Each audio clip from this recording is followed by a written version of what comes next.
airport back up and running. Every country in the world should know that the US has been spreading negative disinformation campaigns against us over the past 2 decades, saying that we kill civilians and destroy cities. However, since we entered Kabul, we have never damaged anything at all. We hope that the airport won't be damaged, as it is the symbol of the country's sovereignty, and the aeroplanes are all state property. But unfortunately, they destroyed aeroplanes and most of the other facilities.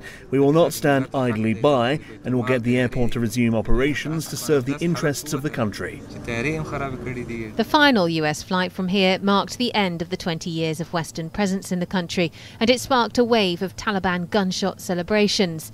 They're now in control of the last US base and any equipment left behind, but for many this was far from a moment to celebrate. Former interpreter Jamal has been in the UK since 2015, but his father, mother and 3 of his brothers are part of an unknown number who failed to get out despite having the correct paperwork. He was in the airport for 4 days waiting for the evacuation, but the Taliban checkpoint stopped him. They didn't let him inside. So and then after the incident happened, the suicide attack. So everything just shut down and closed. They are now in hiding from the Taliban. They aren't the only ones. Yeah, I'm hiding because right now, whenever I need something to drink or eat, I only go outside and bring inside. I don't let my kids to go outside because I'm afraid if someone kidnap and blackmail me and say, hey, bring yourself in front of us, otherwise your kid will be killed. So I'm afraid of these kind of situations. For those who tried but failed to escape on evacuation flights, returning home isn't an option. My other brother, which is 16, he was taken by the Taliban a few days ago. And then after that, we have released him by the elders of the village. And my mom went there crying to the Taliban that, why you've taken him, he's only 16. So they have released him after a few days.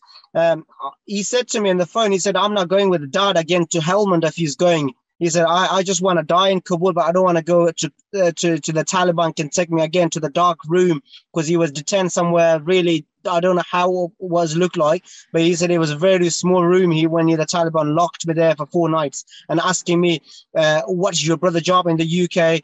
What was his job in Afghanistan? And is your father still work for the British Army?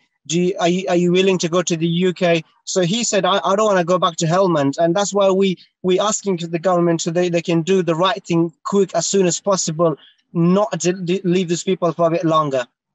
Their only choice now is to make it to a border crossing and seek help from there. But the chances of making it without Taliban interference are low, and reports of which borders are safe to cross are mixed. We all know the Taliban, all their leaders are based in Pakistan. It is more risk for them to travel over there if they see the Taliban or the Pakistan government see their document.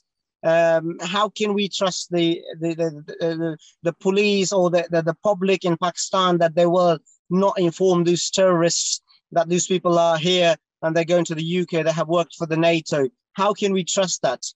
The UN Security Council has passed a resolution calling on the Taliban to honour its commitments to allow Afghans and foreign nationals to leave the country, but it mentions no reprisals if they fail to do it.